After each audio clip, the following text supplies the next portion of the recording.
Hello. Hello. Welcome to the Mariah Report. This is Moments. I'm Martin Burgess. And I'm Dan Enriquez. And nothing much happened this week, but we have stuff to talk about. We always got stuff to talk about, even if Mariah isn't doing anything. We dig things up. Yes, we dig things up. We're talking about things this week. We have things. I'm currently waiting for my tea to cool down because the tea Martin made me in my Mariah Report mug is boiling hot. Boiling hot. Speaking of mugs, you can support the show by going to mariahreport.store.com and getting some of the merch that everybody some of the mugs. I'm telling you, the mugs have been flying off the shelves. And there's two mugs. Most of them come in two different sizes, 11 ounces and 15 ounces. Yeah. This 15-ounce mug. It's good. Girl. It holds the perfect amount. It's good. It's sturdy in your hand. It's good. This is a good mug. So y'all need to go get one. Check it out. Check it out. You can also support the show by going to patreon.com/The Mariah Report and pledging as little as $1, and it keeps the show ad-free. Other ads. We just got to hawk our own merchandise now. Forget Blue Apron's merchandise. I don't know what they're selling, but I know I got some mugs for y'all.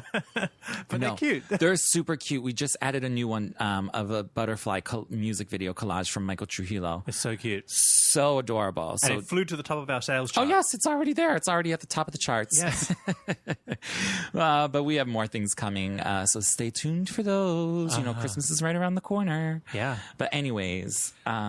Hey, so before we get too deep, Dan, we have to tell everybody that we are going to be on an upcoming episode of the Privy podcast. Yes, we are. We made a guest appearance. Exciting. It was super fun, too. I know. We sat down with their hosts, Courtney and Boris, and we talked all about gay divas. Yeah. Gay icons. Gay icons. And so obviously we had to represent Mariah. Yes. Someone needs to fully represent her. Yes. And make sure she's included in this conversation. Exactly.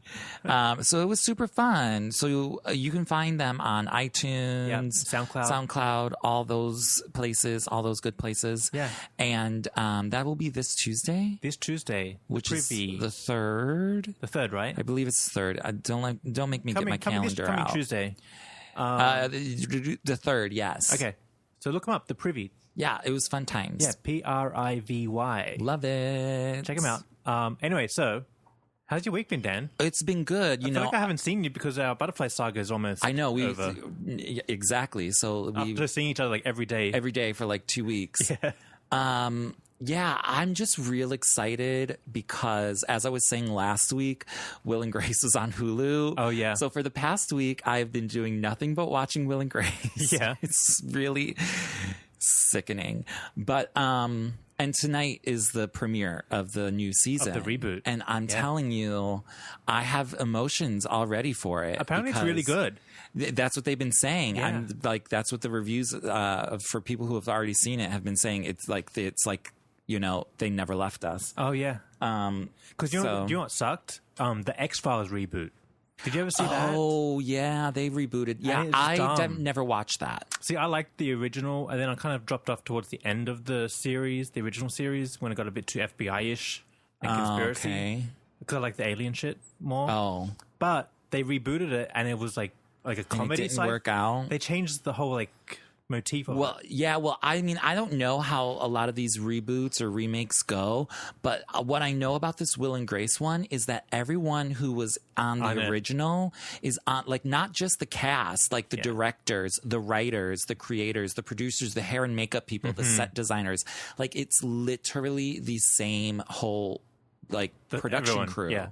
And I think that is what's going to help make this feel like we never left them. Oh yeah, for sure. I don't know. I just think it's such an inspirational show, and it's hilarious as hell, and it's monumental. But anyways, I'm excited for tonight. Also, you know who's back? Our girl. Oprah. Back on 60 Minutes. Yes, she was. Which is exactly what I need. I don't need a whole Oprah show every day like it used to be, but she disappeared out of my life and went over there to OWN. Right. And I like Super Soul Sunday and I like the OWN shows, but they're just not what Oprah show was. Right. And so now she's back, and she gave us this little intro to 60 Minutes, and she was 60 minutes format. Yeah. Like, she fits right into that. Yeah, it's like Oprah doing real journalistic stories. Like spiritual stuff. You know, yeah, and well, at least Not at fluffy. this point, it's not fluff. It's not like, oh, you have a new movie to promote, so come on, my show. Like, this is like real serious stuff, or at least she's starting out that way, because her first topic was about the divide, the political divide in the country right now. Like, Trump which, you know, supporters, that kind of shit I really don't like to talk about or listen to, because it's like arguing something that will never be solved, which I think is a waste of people's time and energy. It's like politics are opinions. Oh, yeah. So you can never prove somebody right or wrong. So why sit there arguing about politics? When it's just it's no point to it. It's no point to it. So I don't like to talk about that stuff a lot. Right. But if you're a Republican and I was a Democrat, there's no way, like, if we sat down right now, one of us will change our mind. Exactly. No one's changing anyone's minds, especially right now in the country, because there is such this great divide. But what Oprah did, and we're going to get to Mariah, guys, I promise. But what Oprah did is she put together all these people, and, you know, from both sides of the fence, sit down and talk about it. And it was a fascinating look. Although, you know, I just can't with these people who like are so pro this current president. I can't get into it. And it's almost sickens me to hear people say that they support him. And you know what? Michelle Obama had just did a speech. Did you listen to her speech? And I've been saying this from day one. You could vote for whoever you want, but I'm sorry. If you are a female, and I'm not a female, so I don't know, but this is just from my point of view. So, like, let me just have my opinion, send the hate mail to someone else. If you are a woman and you voted for Trump, you are speaking against your own people. Yes. And that's like the same thing. If there was a gay president running, I'm voting for him. Yeah. Because those are my people. Yes. You know, I support my people, my kind, my tribe, my quote, quote, others. Yes. Like, we are the others. We are the outsiders. Right. So you want to support them. I mean, obviously, as long as the person's not like a crazy psycho, you know, whatever. Like the current president. So it's just like, I don't understand how Oprah was talking to women who are supporting him. And this one woman was like, can we just give him a chance? Can we give him a chance? I'm sorry, girl. This is 8 months into this. There's the chances have been given and gone and goodbye. Yeah. There's no chances left. I think even like once he was signed in, I was like, all right, I'll just give him a moment. Give him a moment. You never know. Passed. There was a brief moment where I was like, okay, maybe all of that was just for show, just to get his ass in the office, and now he's really going to be something. Yeah, well, that lasted for about half 10 a second. Yes, half a second. I know. And I was like, oh my God. But it was really interesting how Oprah did that, and I thought it was good. And she plans on doing more of those throughout the country in different parts throughout the year. And like 2 or 3. Yeah, I think it's just her finding her feet as well in the 60 Minutes format. So I think we're going to get other really good Oprah topics in 60 Minutes. Yeah, because this isn't my favorite thing because, again, I don't like talking about it, about politics, because I already said why. But I just liked that she came with a strong piece. Yes. And during this piece, and I think this is, you know, very good on Oprah's part, she wasn't there to speak her piece. She wanted to hear everyone else's piece. So she gathered this group of like maybe 12 or 14 people from both sides. And like, it was really, she was just like a moderator. Right. You know? Well, this is full circle for her because she started as a journalist on television. Exactly. Doing TV news. Right. You know, and connecting with the people. Yes. And she even said, she was like, oh, I feel like when I was doing my show, even though I was connecting with people and I was learning a lot, I was out of touch with with a lot of portions of people in America. And she's like, this job is going to put me back in touch with them. Yeah. Because I'm really now, my feet are on the ground, hitting the pavement, talking to these people. You know, I'm not sitting up in my lavish studio having producers find these for me. Like, I'm doing all this work, and this is like coming home to me because this is what she started out doing. Yeah, but I think that's probably what everybody needs, because I know, as for me, I didn't know these Trump people were out there until it happened. They're there. I didn't know how bad it was, how dire the situation was. Girl. So it would be good for Oprah to go in and get them, because then I'll see them too. Right, exactly. And, you know, because Oprah's covering it, now I'm going to actually watch it, and I'm going to hear what these people have to say, and my eyes are going to be rolled. Right. But at least I'm willing to, like, hear their points of views. Because Yeah. in my everyday life, I don't have people like that. Right. So I don't know where these people are coming from with these thoughts and ideas of supporting this person. So it's good. It's good. It's overall good. Well, I just feel happy that Oprah's back on television. That's in my the life. main thing. Yes. Yeah. So that's what I've been doing. Will and Grace and Oprah. Yes, I know. I'm feeling good again about the world. Exactly. Mariah's in the studio. Yes. We like that's where she needs to be. So that's a good thing. Well, and she was also out. She was out and about as well this week, though, at the restaurants and at Jermaine Dupri's party. But Right. she is still in the studio. Yeah, she's over there. Sorry about all these sirens. You know how it is here on these gritty streets of New York. Somebody's always getting arrested. Somebody's always right? fainting. Something's always blowing up. Doing something. I know, right? Yeah. Just the other day, I was walking home from I was at kickboxing. I was walking up 9th Avenue. There's an old man on the street bleeding out. People are helping him. I'm like, oh, What's up? 9th Girl, Avenue. You my gotta ass, keep moving. keep walking. You gotta keep going. Keep walking, girl. I looked. I was like, okay, people have got it under control. Right, exactly. They don't need me to stand because around. once everybody starts stopping and then it becomes a gawk fest and Yes, it's just like yes. too many cooks in the kitchen, let these people handle it. You know what I mean? It was that pretty much. And I'm not the caretaker. So if somebody's injured, girl, I don't know what to do. Girl, I've been walking around with a broken foot. I'm like, well, I think I just have to keep walking around with this broken foot. Oh my God. We'll go back to normal, I hope. I don't even know how to take care of myself, let alone some old man with bleeding out on the street. Girl, please. It's rough out here. Yes, in these streets. Yes, exactly. In these streets. Anyways. Okay, so let's talk Mariah. yeah. Yes. Okay, well, what's she been doing? Nothing. Well, what has she been doing? Nothing. Okay, so she had a good hair day on Instagram. Yes, that's the best news we got this week. Can we pull up that picture? I just want to look at it again. Yeah, so this guy who does her hair, I'm forgetting his name right now, going blank. Carlo? Javier? No, Gabriel? Gabriel, I think, did her hair this time. Well, Do we you know know, him? Tiger did the hair for the tour. I know. And then I think so his contract has ended. And yes, this guy did do Mariah's hair. Gilbert, I think. Gilbert. Okay, let's look Hair him by up. Gilbert. Hair by Gilbert. He's done her hair before, and we've seen it. If you go back in his Instagram, Yeah. Hair by Gilbert, you'll see some of the other things he's done with her. Well, he did the honey hair. No, I don't know if he did the honey hair for the VH1 Hip Hop Honors. I could swear that was Sergio Normand. No. Well, because look, here's Yes, Mariah at the restaurant. He did post that picture with Britney.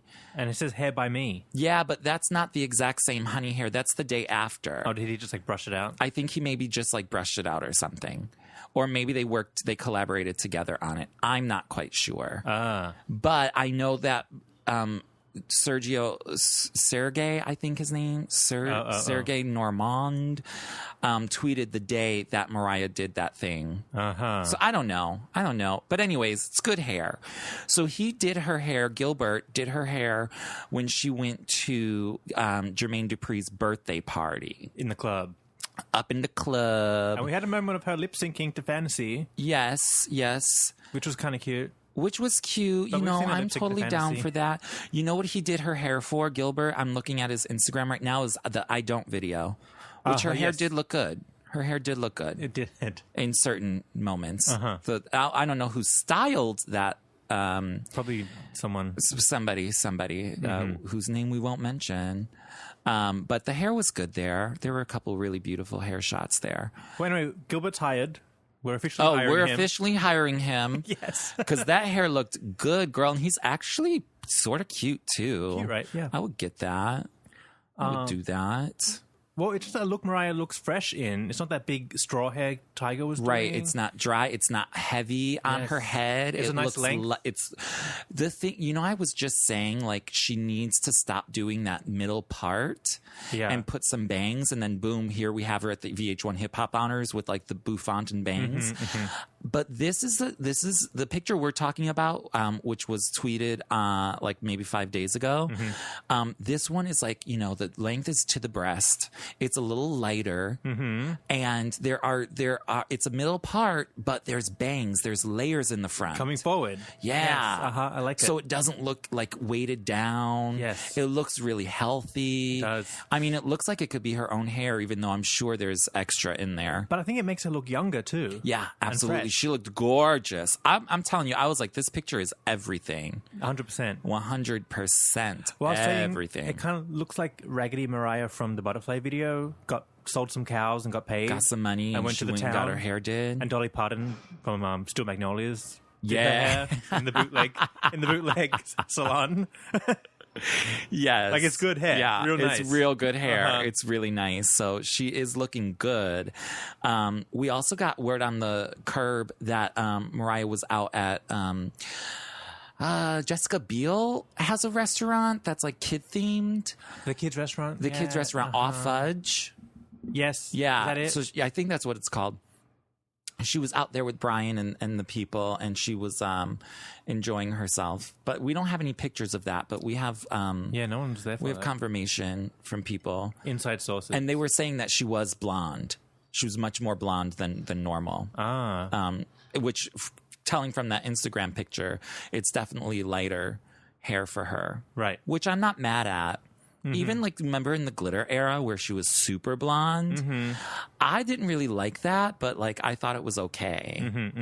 I sort of like her in like any shade of hair. Really. I don't know. I think the natural like honey butterfly era hair is my favorite, but I like her in all shades actually. Yeah, I like the honey color. I like this blonde.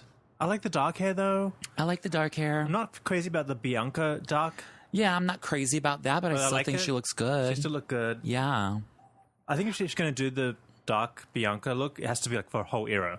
Keep it right. Remember when she did that Vibe magazine? Oh, I was loving those pictures. Like those were good because that wasn't Bianca style. I mean, it was Bianca style because it was dark, but like the hair itself was like long and straight, which is like unlike what Bianca normally wears. Yes. Like, I know what Bianca wears on a daily basis. Who the hell am I? I don't fucking know. We've seen her around. I've seen Bianca a couple times. She's never wore anything like that from the Vibe magazine. That was, I don't know. I wonder if Mariah like considers that to be Bianca or not. No, I don't think so. I think it's more Mariah than Bianca. Pre-Bianca, wasn't it? No, that was like Charm Bracelet. Definitely. Vibe magazine? Yeah, Vibe magazine from like 2003 probably. Was it Charm Bracelet? Oh, definitely. Is she wearing like a white miniskirt? No, she's wearing like a trench coat. Trench? Then, in like a trench. And then there's the one where she's like in a miniskirt and her legs are, she's like laying back on the couch. Yeah, you know what I'm talking about. You know. Don't make me Google the pictures, Martin. That's all right. Don't make me. So Mariah's looking good, is what we're saying. Yeah. I'm loving the look she's giving us. Me too. She's looking healthy. Which I like. Because were we all kind of getting kind of concerned for a moment? Well, I went and I had my big spiel last week about the whole VH1 honors and how I'm worried about her. Well, guess what? So I went back and watched it. Okay. With new eyes because you weren't focused on Mace this time? I still liked Mace, and he was off a beat. You were right. I think the first round I was just fanning out. You were just like, yeah, right. Happy to see her. Yeah. But I went back and watched, and you're right, it was awkward a little.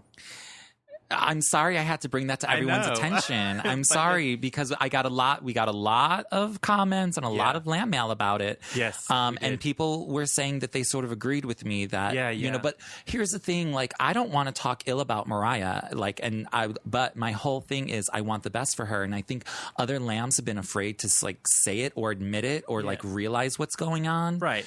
But there's clearly something going on with her that we don't know. And maybe it's none of our business. And all we can do is wish her well from afar. Oh, of course. But you have to consider if people aren't fanning out like I was, then it would look weird. Exactly. And they're at home going, what the fuck is going on with this? And here's the thing. Most people aren't fanning out over Mariah anymore. Right. So what they see is the awkward craziness of it, unfortunately. Do you think it's like post-traumatic stress from the New Year's Eve thing? It could be. It could be. Maybe New Year's Eve, like what I was saying last week was, either she's popping dolls, which AKA is, like, I get that reference from the Valley of the Dolls book. I don't know. Maybe people don't get it. That's why I love that book. Yeah. Dolls are like pills. So Allegedly. Allegedly.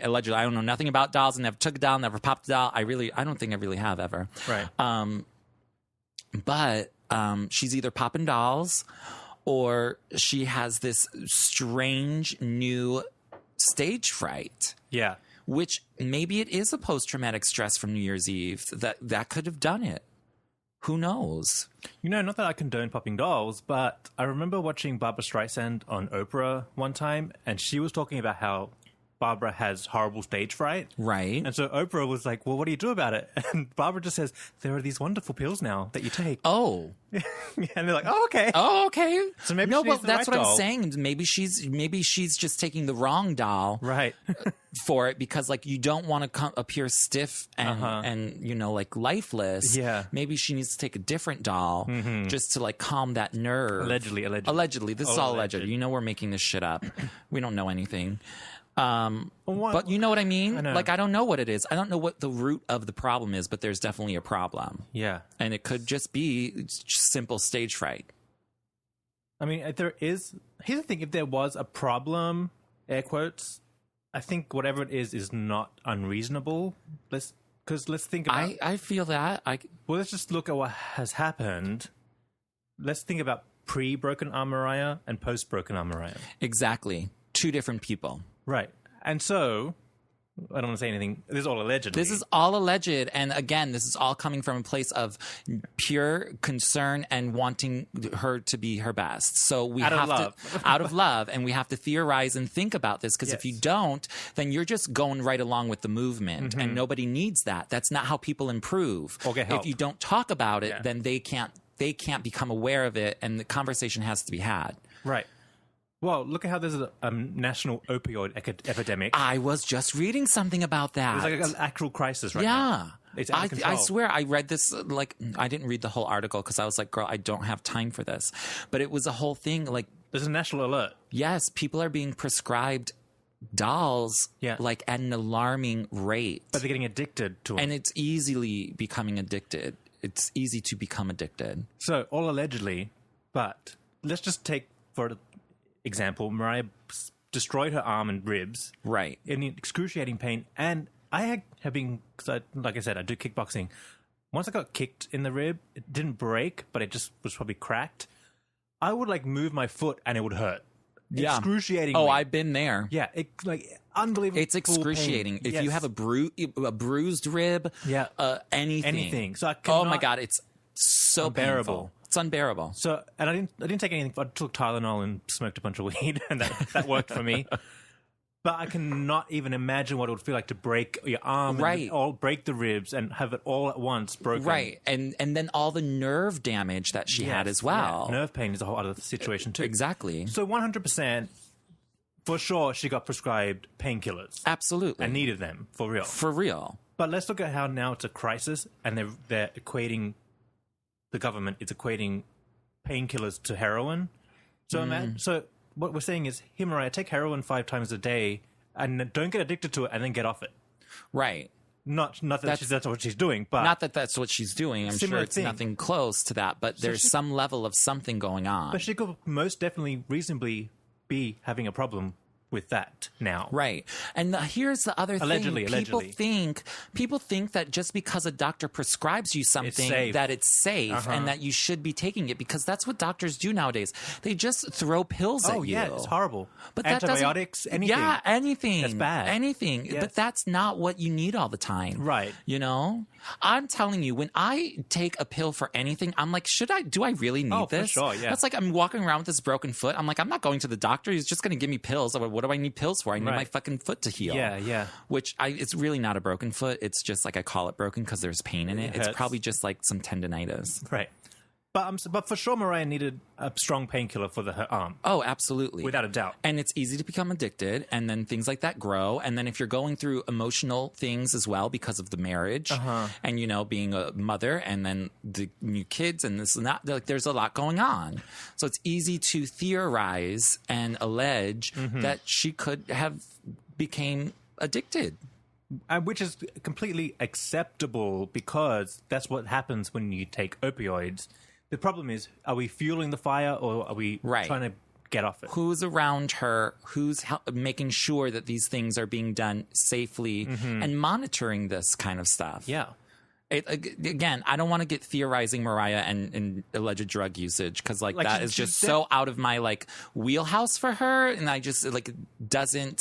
But I don't want to think about it, but I have to. But I don't think she's Whitney Houstoning the situation. No, I don't think so. And that bad. But you can tell it's affecting her in a lot of ways. Something's up. And in all honesty, I think allegedly, we're making this up, and it's something I really don't want to talk about, but we're talking about it because like, and I also we got bombarded with we did emails and because stuff. like when I went on my tirade, I know we got a lot of things. You opened the can of worms. Now we got to talk about it. But I also think that whatever she could be taking could also be affecting her weight. Yeah. And you know what I mean? Oh, yeah. Because I also know that when you get on some antidepressants, it will bloat you. Because I've been there. You had antidepressants? No, not anymore. Oh, you But I used to be like a year or two ago. Get out of here. Well, yeah, just, you know, because like whatever. Before the podcast? Yeah. Get out of here. Yeah, girl. Oh.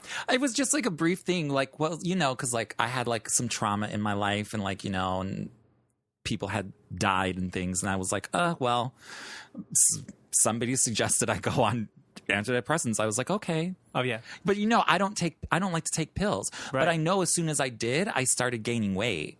And I was like, oh, what is wrong with who is this? This is not my body. I don't take them anymore. So like I'm back to normal. What did you feel when you were on them? You know what? I actually felt, and this is why I stopped. Could you still lip sync? I could definitely still lip sync. And I didn't feel like I was like sleepwalking, you know, on stage. Honestly, after the first 2 or 3 days of taking them, I felt no different. Right. Not that I was like in a depressed state to begin with, but like I think the opportunity for me to get to that depressed state was there. Yeah. But I don't think I ever got there, and maybe that helped me from getting there. Right. But honestly, the physically, other than feeling fat, which is really depressing. Like you want, bitch, make me fat, and then I'll be depressed. Like the first couple of days, I took I don't even know what I was on. Like that's how lorazepam. That doesn't sound familiar. Ativan. No, that doesn't sound familiar either. Cymbalta. I know that from the commercials, but no, I'm thinking maybe like, I don't know what it was because it was also the generic version of it. Lexapro. Yes. There you go. I think that's what it was. So the first couple of days I was on it, I felt high. Yeah. Now, I don't really know what high is because I don't get high, but I felt like if I was going to be high, I'm high. Right. Or I felt like super drunk without being drunk. So that lasted for like maybe a first couple days. And then after that, I literally felt nothing. I just felt my body getting fatter. Yeah. I have a friend who also took Lexapro because they're having a problem and said the exact same thing. First couple of days, they felt high and kind of paranoid that people would realize they were high. And then they mellowed out. And then he said that he got super productive. Oh, really? Yes, as a result. Oh, maybe. Yeah, I don't know. I think looking back at it, I don't think I needed it, but like maybe I didn't know. And that's why my doctor was like, oh, you should start this right now because I'm sure this is going to be like a problem. Something's going to kick in. Yeah. So I was like, okay, fine. But you know me, I don't take no damn pills. So then I'm just like, okay, I'm not taking this anymore. Like, whatever. It's wasting my time. Yeah. So anyways. Well, I just wonder. Now that my business is on Front Street. I don't have anything exciting to compare it to. I don't take pills either. No, I don't. Just some weed every now and then. And then I get scared when I get too high. Or paranoia. Yeah, exactly. I don't know what that's like. I'm not a paranoid person. But anyways, back to Mariah and her alleged drug use. allegedly. Like, I don't think it's, I don't think it's something that anybody should be ashamed of. I don't think it's dirty. Like, I don't think it's dirty crack Right. or her heroin or anything we should be ashamed of. Right. But I think maybe something happened with the arm situation and Yeah. it's not being properly taken care of. It's not being, monitored properly. Because it's very easy to get out of control. I mean, look at poor Whitney. Yeah. I was just watching that damn Whitney documentary about her being the lesbian. Oh, Lord, it was so good. I want to see that. It was good. Where did I see it? I think I bootlegged it somewhere. Oh, yeah? Or it came on something for a limited time. I can't remember. I liked the Lifetime movie they did. Oh, I never saw it. But was Yaya good. DaCosta, good. she was on America's Next Top Model. She played Whitney in the Lifetime thing. Yes. Oh, she was good. And then was Deborah good. Cox sang the music. Mm-hmm. Oh, I don't think I ever watched that, but I wanted to. Oh, it's worth it. It's good. It's cheesy Lifetime movie. Oh, of course. Whitney. Yes. Of course. But they go there. Oh, I bet. Mm-hmm. I bet. Well, in this documentary, they have her whole family in the documentary. So, like, it's legit. Oh. Yeah, like her mom's talking. Oh, yeah. They play the Oprah clips. Oh, the I mean, Oprah clips. it's very legit. Wait, which Oprah clips? From Before she died or after? from the interview? before she died, and then the Oprah clips of Sissy Houston on Oprah Next talking chapter. about it. Yeah, the next chapter. They played that as well. Huh. Yeah. But yeah, oh my God, that's just such a craziness. Okay, but It's definitely not that, Mariah. no, it's definitely not that. But you never know. It Things could could get there. get there. Yeah. And that's the thing.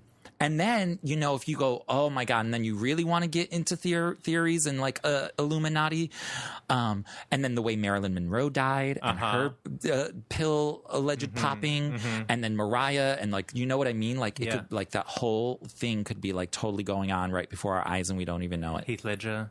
All of these things. Well, to that, like, those people, two things. People think because it's coming from a doctor or from a pharmacy company, it's safe. Right. I'm not one of those people who are doing heroin Exactly. and crack and They're whatever. like, my doctor says it's okay, so Right. it's okay. Yeah. Two, like, one of the major things about these people who have died from pills, these stars, and anybody else really, they don't go to bed trying to kill themselves. They think they're going to wake up in the morning, Right. and they just don't. Yeah. They're not It's suicidal. crazy. Yeah.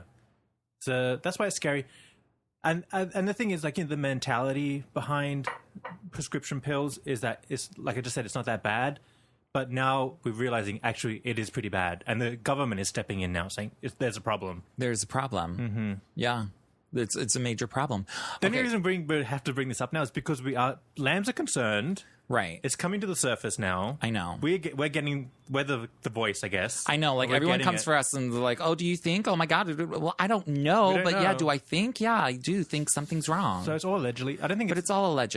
allegedly. And, we're not shaming or saying anything negative about her. No. Because we don't know what's going on in her life. We Right. just see what we see. We see what she allows us to see. So there could be many other reasons why she could be dealing with addiction. Mm-hmm. I don't know. But it's good to see her looking healthy and looking good. Right. That is, she looks good. She could literally just have a case of severe stage fright. Yeah, exactly. That could be it. Who knows? But also, if you've been looking at Mariah and you're wondering, and I think definitely to say over the last year plus, people are just going, what the fuck is going on? It's true. What the is going on? So you're not crazy. Like, obviously, I know. something is up. Something is up. So, whatever. It could be coming from a lot of things. Maybe it's knows? not any pill usage. Maybe it's just the people around her are affecting her too much. Mm-hmm. It's like when anybody lives inside of a bubble, Mm-hmm. it's a slippery slope to mental unhealthiness. Yeah. So, and I don't know if Mariah lives in a bubble or not because I don't know her. But from looking in from the outside, it seems as though she does. Right. That's all I'm saying. Well, it would be like living in Disneyland. Right. It's so perfect, and everything you can just click your fingers and whatever you want is right there. It's just like that. It's not real anymore, and you lose your mind. And Disneyland is not real. Yes, it's exactly. not reality. Yeah. You're so like far removed from reality. It's its own world, and it's just really unhealthy. Yeah, and you know, because you were just there. I was just there, losing my mind in there. Yeah, day one, I was like, "Can we get out of here?" Like I went there as a child. And I was like, oh, this is great and fun. As a kid, but as an adult, like you cannot, like I don't even know what would bring me there. Right. You know what I mean? Yeah. I'm like, well, Disney World, why would I go there? It's just really strange. It's fun as an adult, but like we were staying on the property in Disney World, and like stuff will come, like petty things would come up that in a real world situation would be annoying to customer service, or you might have to argue to get a refund, or just like general like real life situations. You weren't allowed to be angry there or mad. Like if you wanted, we had to get a refund for something, and it was like last minute. We should have cancelled it the day before. So we were like, hey, so we don't want to go to the dinner tonight. Can we get a refund? Yes, sir, absolutely. Like everything is like perfect. I was like, I want to get mad. Like you wanted to get mad at someone. I want to curse you out. Yes. Sometimes. You're not experiencing the world as it really is. Exactly. And it's not healthy. And that is quite possibly what could be happening to Mariah because of some of the people surrounding her. Yeah, and just trying to please her constantly because she signs the checks. Gosh, I was just reading something to that effect, not about Mariah, but about somebody else. And it's this whole thing about like yes people around. I don't know because I can't remember now, so I'm not going to talk about it. But we all know what we're talking about with yes people, and you know, you like. Well, maybe this is a perfect segue over into talking the Whitney documentary and like the people around and the yes people. What about the new Lady Gaga documentary? All right. Because we've also been getting bombarded with emails and comments and social media about because somebody wrote an article comparing Mariah's World to Lady Gaga's documentary. Right. So I haven't seen it yet. The Gaga. So I watched it the day it came out. It's on Netflix. What's it called? 5'2"? 5'2". Yeah. I didn't know she was that short. Me either. You know, you always think these celebrities are like these big, you know, tall people, statuesque. Mariah's really one of the only ones that actually has some height to her. Everybody is so tiny. And Wendy Williams. But you know, she's a different case. That's a man. Allegedly. No, I love Wendy. You know, Gaga lives in that building right out the window there. Across the street? Right there, yeah. No, not this one. The one that's in the next street that you can see. Oh, this one right here? Yeah. Oh. That tall one there.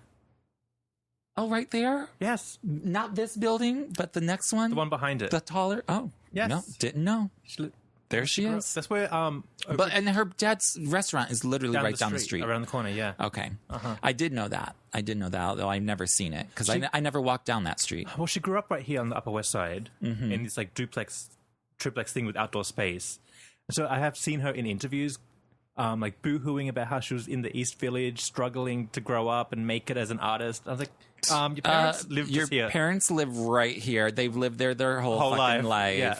Please, bitch. You didn't struggle. You maybe were down in the East Village being one of those people, but you chose to be one of those people. Yeah, and if you were hungry, you jump on the train and come right here. You jump your ass right on the one train. Yeah. Maybe you had to walk across town to get the one train, but your mom and daddy were right here. That's my beef with Gaga, that storyline.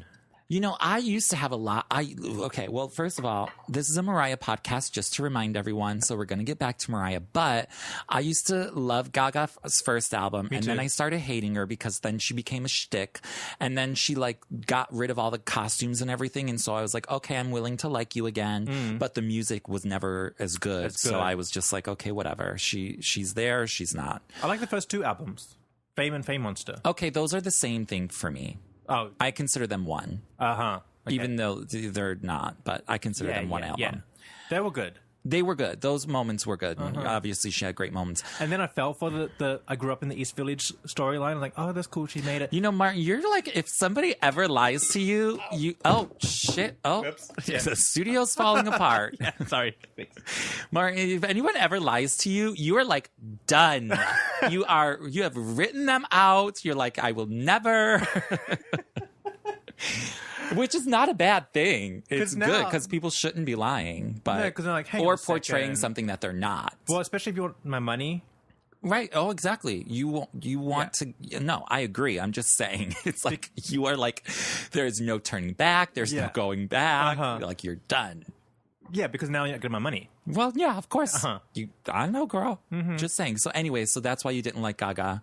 Well, that's why I turned on her. You turned on because her. then she did the next chapter with Oprah, and Oprah's in her apartment. And I'm like, this bitch is living the lavish life. Like, I swear to God, that building is so familiar. Why do I know that building? Because the front of it is this big, like, Egyptian motif. Oh, really? I might have to walk by it. You know, the buildings around here are very gorgeous and ornate. Yeah.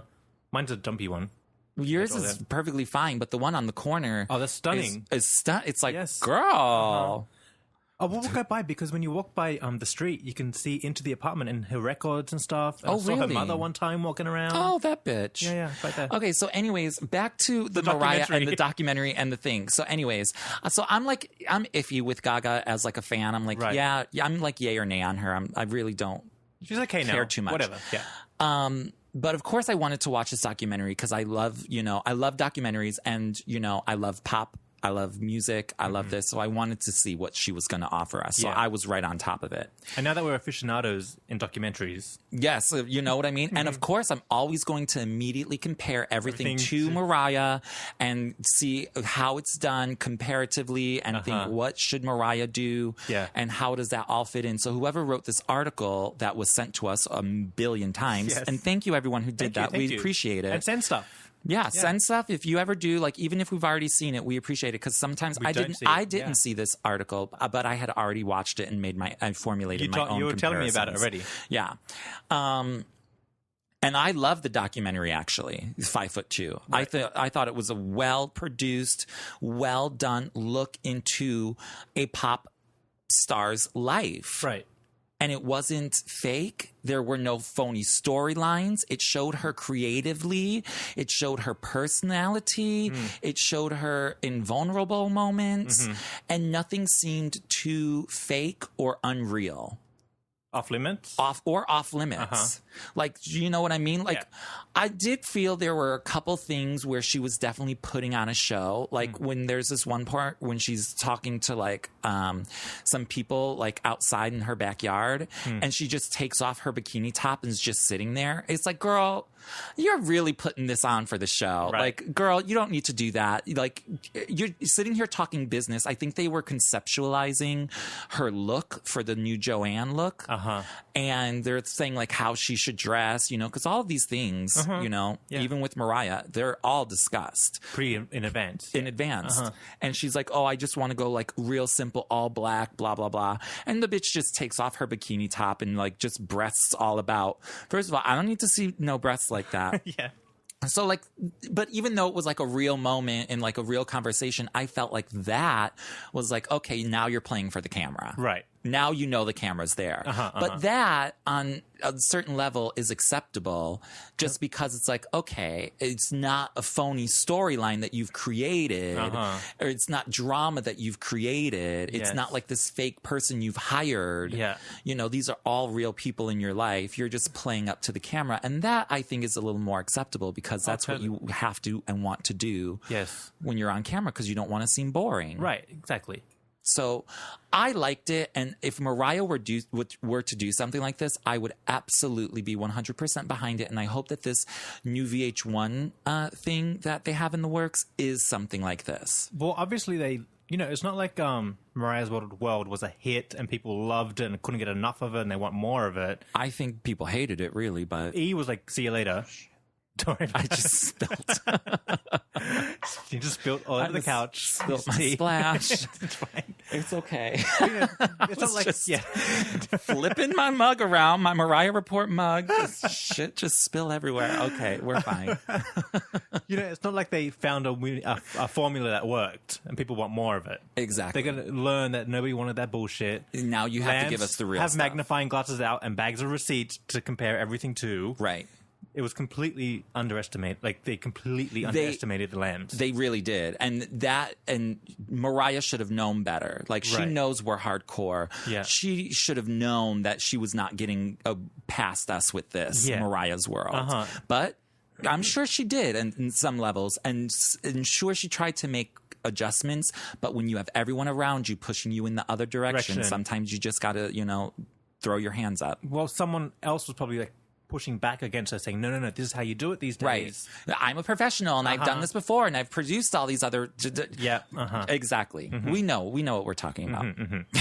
You guys know too. You guys know too. We all know. So I think this VH1, they're going to learn from their mistakes. Anybody with an ounce of intelligence will learn. And hopefully this VH1 thing will be done properly and in the style of Lady Gaga's... A documentary. Like a documentary. I want to see Mariah's creative process, you know? I want to see how she creates... There was a lot in Lady Gaga's documentary where she's with these producers, where they're discussing things, they're like writing music, Lady Gaga's playing the music... You know, all of those things. Yeah. That's what we as fans want. Yes. That's what we've all been waiting for. Yeah. I want to see writer's block. Yeah. How did she deal with that? I want to see the whole process Building of everything.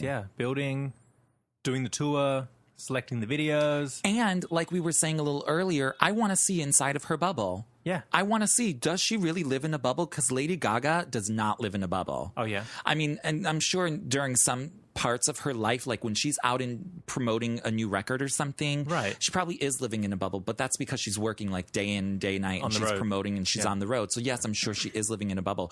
But they show her in the kitchen cooking. They show her at her grandma's house the very first time she played that Joanne song. You know, like they show like real life moments. Right.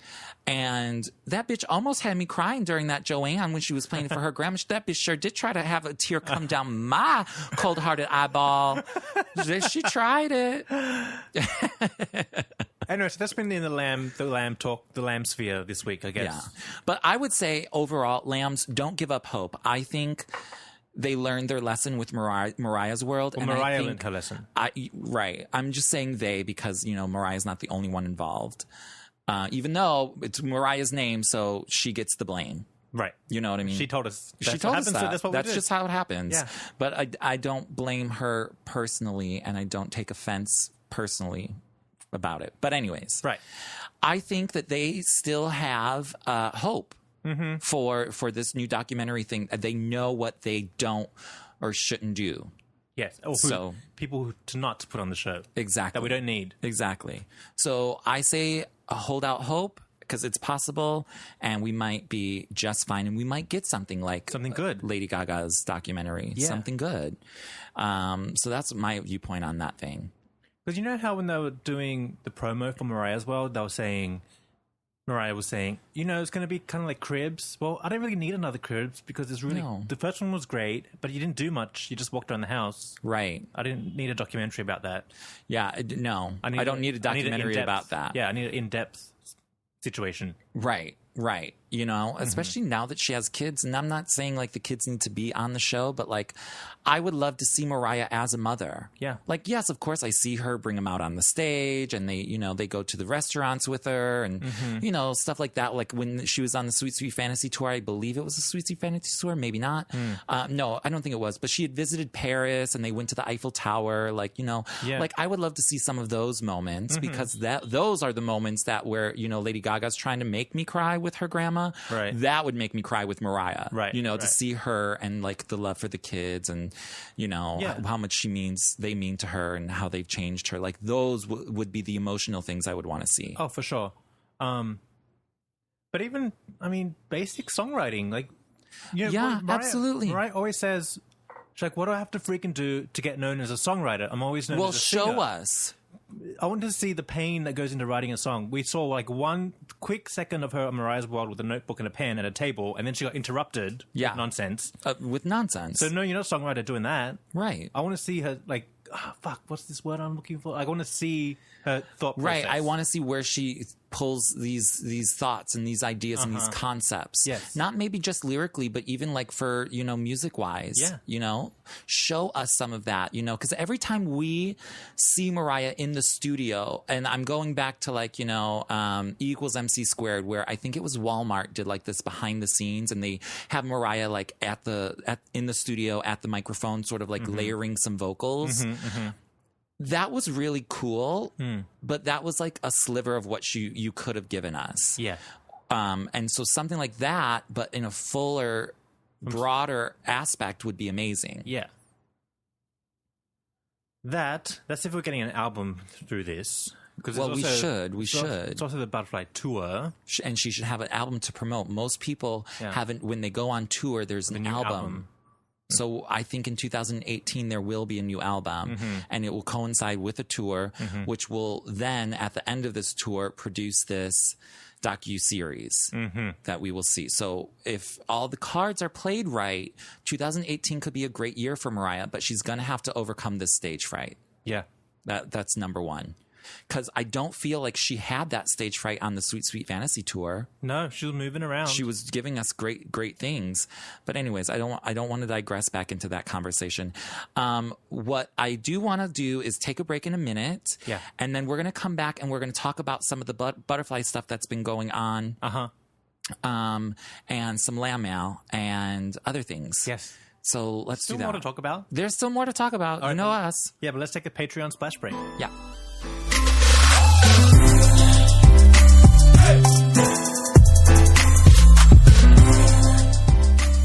Okay, Patreon splash break. Splashes galore. Thank you to everybody who has been supporting Patreon and signed up for the $1 donations. Yes, we appreciate it. And they help a lot. A lot. It's really great. And so Patreon is basically a subscription service. It's kind of like a blog that you kind of make a pledge and then you get access to the blog where we post extra content, bonus material.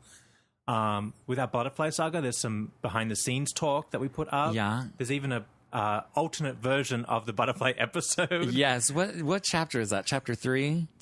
I think it's 3. Chapter 3. Yeah. We ended up with 2 episodes because Martin uploaded the wrong episode. And I was like listening to it one day and I said, Martin, why didn't you tell me that? Like, because I was editing that. See, I thought I was doing... I don't know why we were confused. Well, you had started editing it, and then, like, we're like, okay, we need to add other things. Like, we missed some points, so, like, let's do some more recording. Yeah. And then eventually you're like, I don't like it, blah, blah, blah. And I was like, we have everything we need. Let me edit it. I'll edit it, Martin. Don't worry about it. I got this.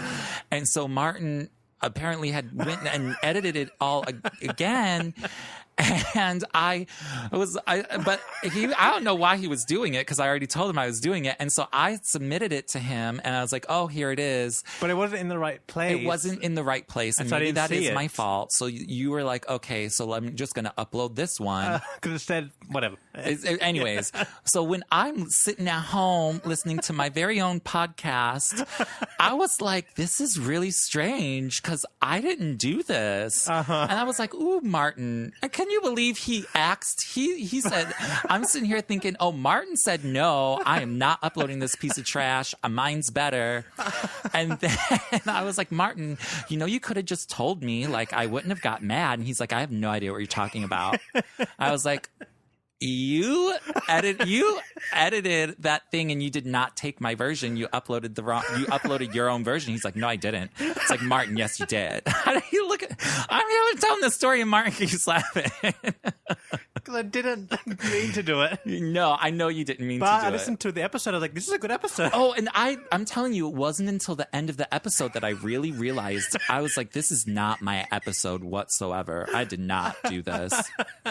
So I was like, oh, Martin, I don't know why he wouldn't tell me. And then I told him.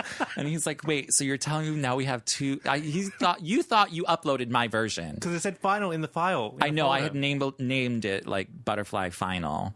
But you had named, maybe I named 2 of them.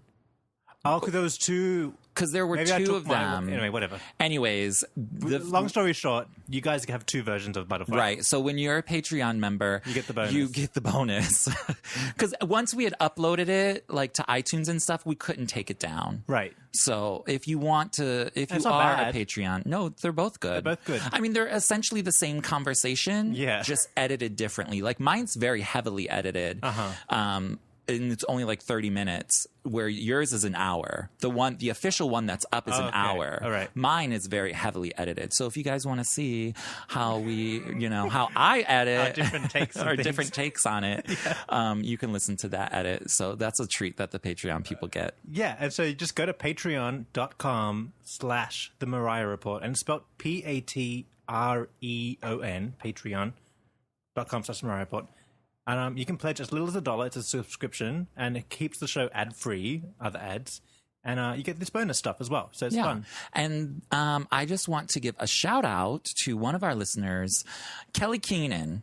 That's a longtime listener and a longtime supporter, and she upgraded her subscription. You can do $1, $5, or $10. Yes. And she upgraded from $5 to $10. Yes, so she's going to get a deluxe package of promo items sent to her. So thank you, Kelly. We love and appreciate all of your support. But she was so impressed with our butterfly episodes. She was like, let me throw these bitches a couple more dollars. Thank you. We'll take them. And we appreciate it. Yeah. We did do a lot of work with the butterfly series. So all of you who have listened to them, we thank you for your lovely feedback. Yes, we got a really good reception from that. Yeah. So go to patreon.com/mariahreport and just check the tiers as well. Just have a look. Yeah, have a look. Check it out. Yeah, see what you like. All right, thank you.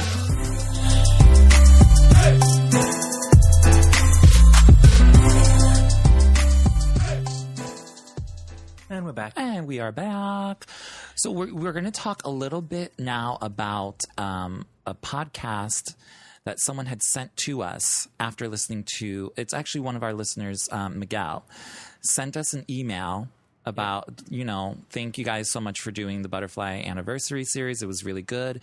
But he turned us on to a podcast that we had not heard before. And he sent us a link. It is a podcast that interviews Walter A., who co-created the Butterfly album. And he was very candid on it. He's very candid. He seems like a very nice guy. I know, right? I didn't listen to the whole interview. I just listened to the part where they specifically spoke about Butterfly, but I'm going to go back and listen to it. And Miguel, thank you for sending us this. And we'll probably post this on Facebook or something, so anyone else who wants to listen to the full thing. But we're going to summarize it here because it's really fascinating, because we don't hear a lot from Walter on the Butterfly album. So basically what he says is well, the guys first, they start out saying how much they love him, yada yada yada. Then the guys ask him, what was the last thing you worked on with Mariah? Was it Lead the Way from Glitter? And then Walter went to say, no, that was actually like in the bag ages ago. They had already done that. The last things they did together was the Butterfly songs, especially Whenever You Call. And then he went on to say, it's not even finished. It's not finished. He was like, there was supposed to be so much more added to that song, and like these epic strings, and it was going to be like this big, huge, like orchestral moment. And he said that song is not even finished, according to him. Yeah. And the same thing with My All. My All isn't finished. Yeah, he's like, those are not like what the initial concepts were supposed to be. Because what had happened was, and we discussed this a little bit in one of the chapters of our Butterfly saga, like what happened between Mariah and Walter. Yeah. And I think it was the Whenever You Call. Was it? I can't remember when we talked about it, but it's in there. Yeah.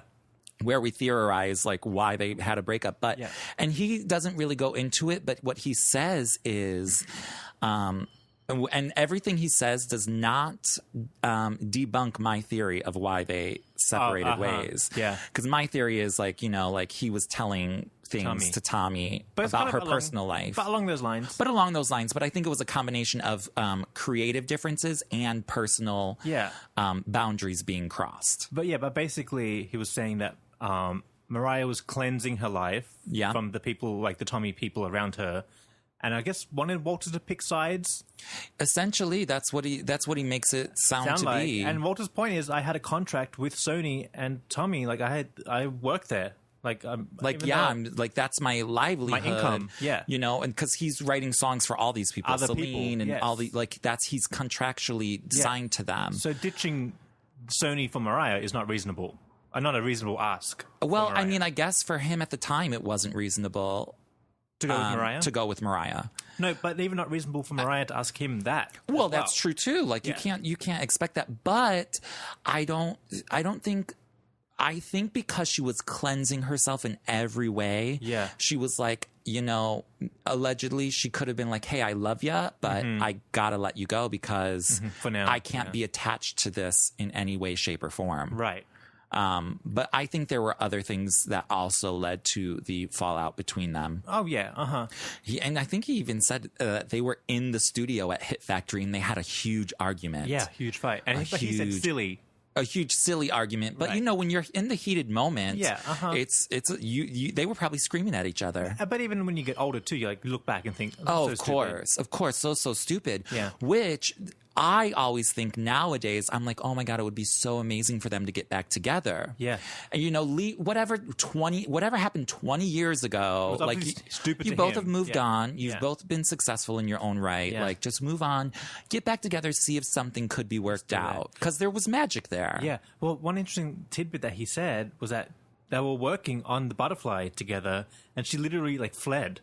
And he joked, he's like, yeah, she turned into a butterfly. I was holding the cocoon. Yeah. Like she was gone. She was out. She was like, she dropped everything and everybody and dropped. And it was like a total, go away. But I'm not mad about her doing that because when you got your chance to flee, you flee. Yeah. And you leave everything behind. It's almost like, battered women who flee their husbands. It's like, girl, you leave your panties, you leave your ponytail clip. Yeah. You leave everything. Just go. You just go. Yeah. You know what I mean? So Mariah had to do what she had to do. But in my mind, I thought maybe they had worked on stuff together, and they were at a restaurant one night and broke up.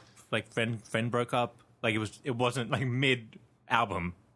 But he said it was mid-album. Yeah, that's why I didn't realize it was that. No, I didn't realize that either. But that's why he said the things were not even finished. Isn't that crazy? That is so crazy. I mean, just thinking what they could have been. Not that they need to be anything better than what they are because they're perfect. They're genius and beautiful. I think Whenever You Call is perfect too. It is, but now I can see it with okay, there could be more layers to it that will take it to where it needs to be. It could be. But I can't imagine it any different. Yeah. That's the funny thing about it's really well done. Well, obviously Mariah finished those songs on her own. Right. So she didn't need him. But, oh, man, it must have been drama. Yeah. Drama. But anyways, let me tell you guys what that podcast is, just in case, because God knows when we post it on our social media, we'll probably get 1 million emails saying, what's that? What's that? Yeah. Because we didn't post it, because it takes us forever to post everything. And it's from 2013, right? Right. So it's a few years old. But it's very interesting thing. Well, why you find it? So let me find it. Yeah, he also went on to tell us that. So everyone's wondering, why didn't they get back together? That was so good. What's the deal? So Walter went on to say that Randy Jackson is a mutual friend of theirs. Right. Yeah. And then, I guess when Mia and Mariah was getting made, Randy came to Walter and said, "Hey, you are a contender to work with Mariah on the new album, Mia and Mariah." And that's when we heard all those rumors about them working together again. Yeah, I bet there was some sort of conversation with Randy and Mariah and maybe other people who were working on the album. Yeah. And I think what happened was, and this is just all theorizing how these words could get back to him and yet not have it happen. I think Mariah probably said, yeah, I would work with him again, but she's not going to initiate and make that effort. Yeah. You know what I mean? She's probably like, yeah, sure, I probably would work with him again. Right. Saying it's in the realm of possibility, but she's not going down that lane. If it happens, it happens. Randy was probably doing a Mariah Whitney thing where they go to Whitney and say, "Hey, Mariah said yes if you do it." Right. And then they go to Mariah and say, "Whitney said yes if you do it." Exactly. He could have been. Yes. He could have been doing that. That little trickery as well, which I would not be mad at. No, we know it works on Mariah too. Yes, clearly. Okay, so this podcast, I don't know where you can find it, but the link that was sent to us from our friend Miguel, it's on Podbay FM, and it's called Pauli and Monks. It's Pauli, Pauli, and Monks. That's the name of the show. Yeah. And it's from October 10th of 2013. I hadn't looked if this was on iTunes or anything, but I'm sure if you Google Pauli and Monks from 2013, you'll find this page. Okay. But if not, like I said, we will post it on our social media. Yeah. So you can get a direct link. I just can't confirm when that will happen. It was good talk. It was good talk, and the butterfly talk I just said talk like 10 times there. Talk starts at about the 30-minute mark. Okay. But he's on the whole episode, so you can like hear him talk about other things as well if you're ever so inclined. Yeah. I didn't have the time, so I went straight to it. But anyways. He could be the secret sauce Mariah needs to make a comeback album. Could be, or it could just be that Mark Shaman. Mark Shaman's good too. Who's been doing good work, and we can't wait to hear the star. Do you know that Mark Shaman is one of the creators of Sister Act 2, did the music? Yeah, and they because had 20th anniversary? I was recently watching that, and I saw his name in the credits, and then you told me that they did a thing on The View. Yeah, another 20-year anniversary. He did a lot of things, actually. Yes, he's worked in a lot of TV, movies, and things of all kinds of natures, sorts of things. But I think they collaborate really well together because when Mariah works with like some of these newer or even like Jermaine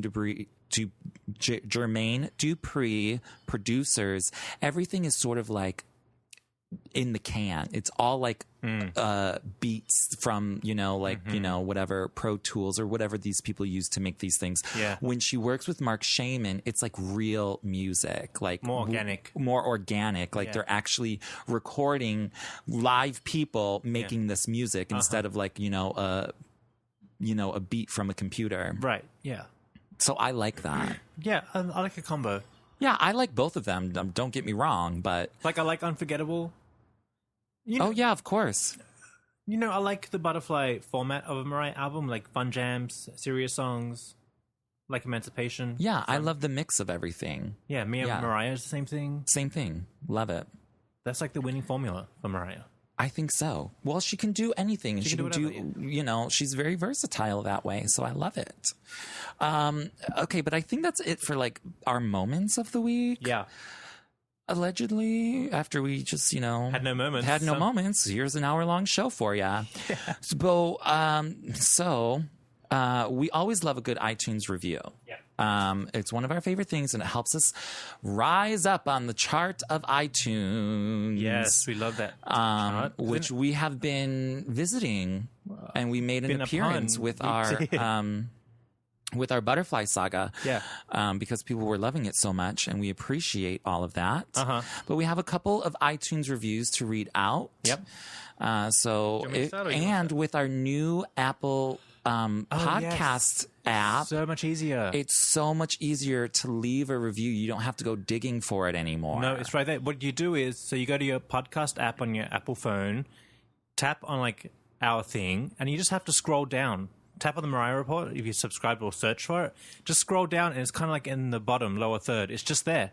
Yeah, it's super easy. Click write review. Boom, done. Boom. Like there's no easier way to do it. I'm glad that they switched it up like that. I know you'd have to go exploring for it, but iTunes reviews actually help us get momentum on the chart and get attention, and it makes a difference. So if you guys can take a moment to just do one, please.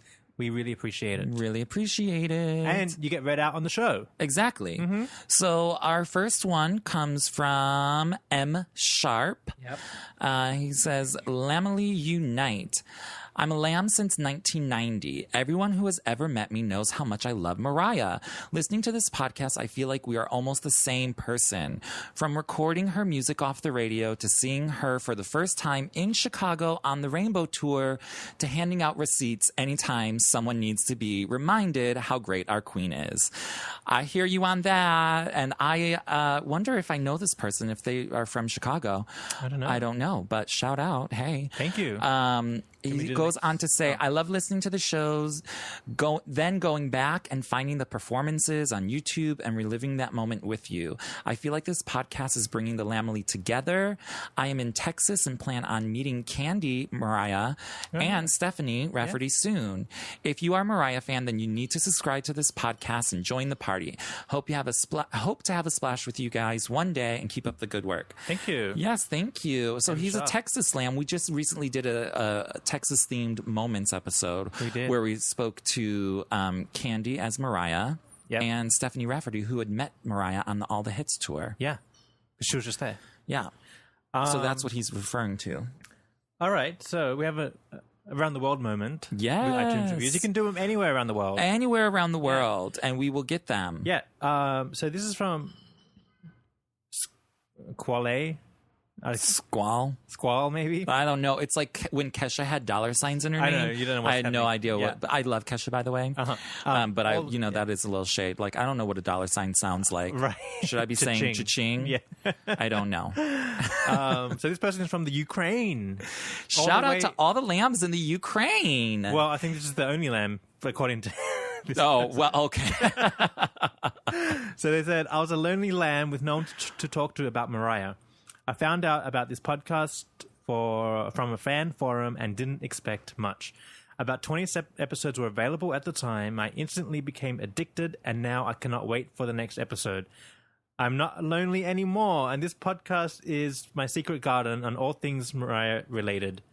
Thank you so much for your work and dedication. Guys, love you and appreciate you and enjoy you. Thank you. Thank you. That's sweet. That is. And We're glad you're not lonely. No need for a lonely lamb. Anytime you need a friend. We are here. Yes. I mean, no, we really do that because, I mean, that is a lot of the reason and intention behind this show. Yeah, it's just like talking Mariah. To connect, you know? Mm-hmm. That's why we have to cover all topics in all areas of Mariah, whether they're good, bad, or ugly. Yeah, exactly. So we have to address certain things. Yeah, especially like I think today's conversation is what we were getting from the listeners. People wanted to talk about these things. I mean, after last week, we did get a lot. Yeah. So we had to address it, and, you know, but it is what it is. It's lamb talk. It's lamb talk. I mean, this is what I talk about with people when I'm out on the streets. Girl. Yeah. I mean, obviously, not people, other lambs. If I'm talking to other people, it's a totally different conversation. Oh, I know. You know, like I would never be like, oh my God, Mariah's on, you know, allegedly on drugs. No. And she's full defense mode. Oh, it's mode. Complete. But here's the thing. We shouldn't have to be on defense mode. It's really tiring. Well, remember the days of MC Squared and Emancipation? We got a break from defense mode. I know. And it's just like, yes, we could all just love Mariah. And now it's like, oh God, now we're back to this again.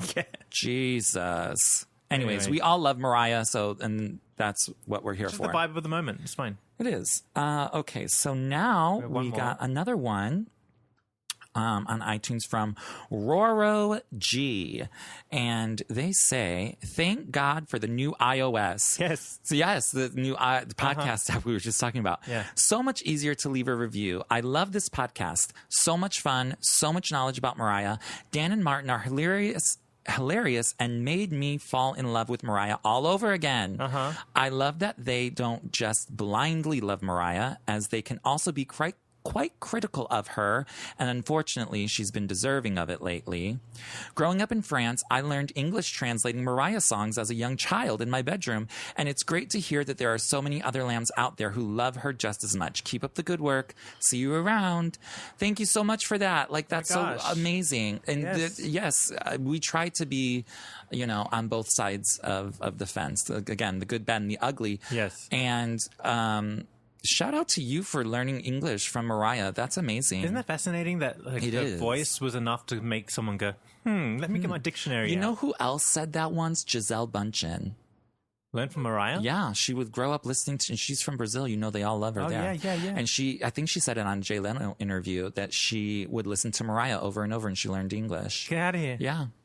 It's pretty good. I wish I could have that, like, to learn another language. I tried with Shakira. Now, I could sing you every word of Donde Está Los Ladrones, but I could not tell you any other words in Spanish. And I could not translate it. I mean, I know roughly what it means, but I could not learn. I tried learning Spanish from Shakira. It didn't work. And Nelly Furtado has a Spanish album as well called Mi Plan. Isn't she Portuguese? She is, but she speaks Spanish. As well, huh? Yeah. So she has a Spanish album, and I know every word on that album, but I couldn't tell you anything else. No, you got to sit down and study with the dictionary out. Oh, of course. Yeah. Oh, no, I don't have time for that, girl. Well, that's where you that's where I fall. Wrong. That's where I fail. But anyways. Wouldn't that be cool if you could do that? I mean, you can, clearly. I can't, but other people can. I was thinking, I wonder who, like, there's not many people that I think are international singers that I would be drawn to want to learn the whole language. Right. I mean, okay, maybe Edith Piaf has like beautiful music. Yeah. Well, that's what I think is so fascinating about Mariah. Is that she literally is global. Yeah. Like, yes, we have Madonna, who's also global, but I don't think people are like have the same connection globally like they do with Mariah.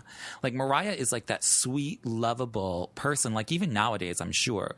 Well, Madonna's more of the show of it all, right? That's spectacular. So something about Mariah is this woman. There's her voice, like connection, a personal connection. You know what I mean? Through her voice and lyrics. But it has to start with the curiosity, because if she's singing, if they don't understand what she's saying, there's no connection to the lyrics. So it has to start with the voice. Correct. Yeah. We made this point in the butterfly things, I believe.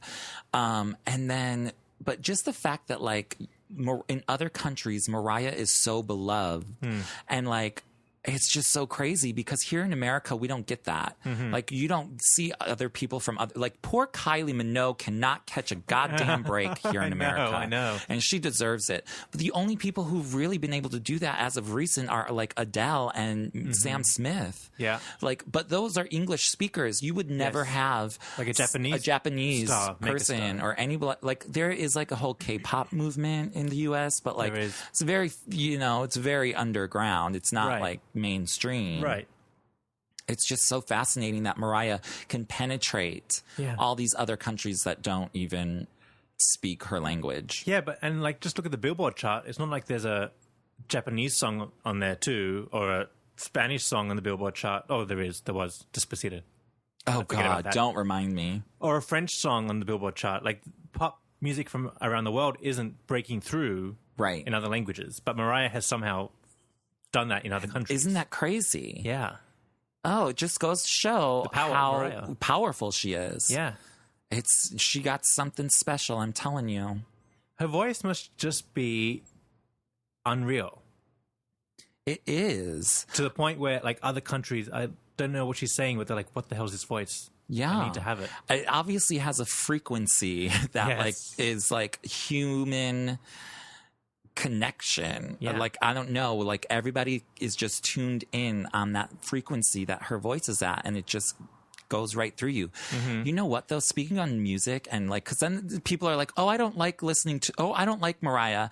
First of all, that might not be your personal preference, but you like a Mariah song. You've been told you don't like Mariah. Exactly. I don't care what your genre is that you like heavy metal, death metal, hardcore, gangster rap, whatever it is, you like Mariah. Yeah. In some way, shape, or form, some song, some part of her voice, whether it's a high note, a low note, in the middle, you like that voice. Yeah. It might not be your cup of tea, but you like green tea. Yeah. You know what I mean? Right. And you can't argue that she's a bad singer. No. Even in her vocal state right now, which is not in her prime, she's still amazing. Right. And she still is in that frequency that touches people. Yeah. And then I saw a headline about like people who have such specific, because there's those people out there that will be like, oh no, I don't like any other type of music. I only listen to this or I only listen to that. And it was saying how like some scientific study had like just came out saying that people who are so specific to a certain type of music and will not listen to anything else are psychopathic. And I was like, oh my God, that reminds me of this friend that I used to know. And he would get so angry if it wasn't a song of his that he if we could just be sitting around drinking a splash of wine with 2 or 3 people at like someone's apartment and it's just, put on like shuffle, whatever. Yeah.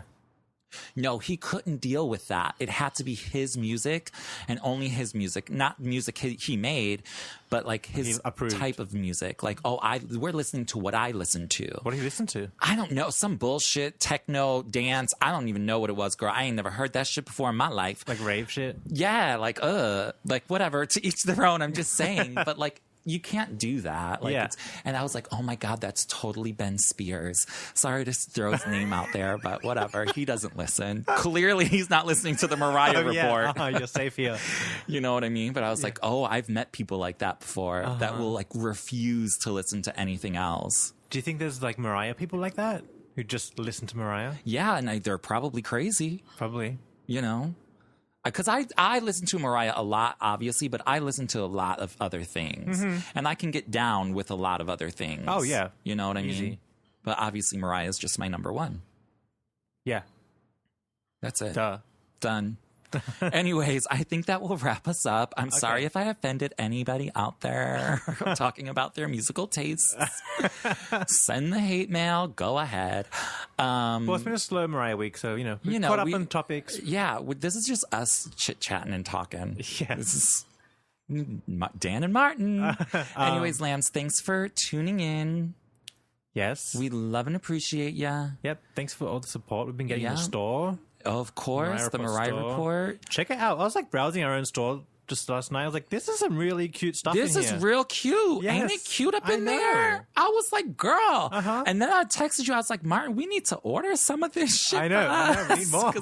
We don't have everything yet. Yeah. We don't have everything. And then I'm like, I want that. I want that.